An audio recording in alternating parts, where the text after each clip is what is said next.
Now the next question arises, just as we have this E&M levels like 201, 202, 203, 204 or 215, whatever it is, same way we have levels for the surgical pathologist also.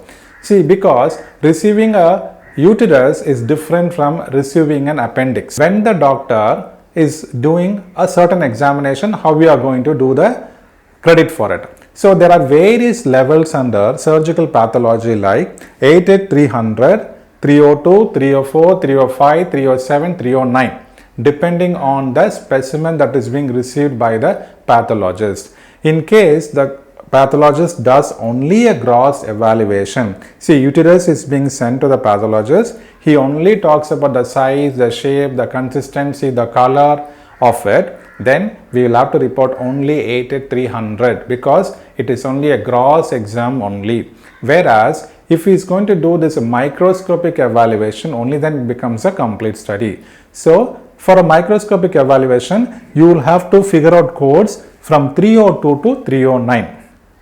For that, see, this level of classification from 302 to 309 is simply based on the type of specimen that he receives. The pathologist is receiving an appendix. So there are two ways of coding this, because appendectomy is a procedure done and the pathologist is receiving the appendix. Here two things you need to consider, because appendix is classified under both under 88302 and 88304. Then how do you differentiate?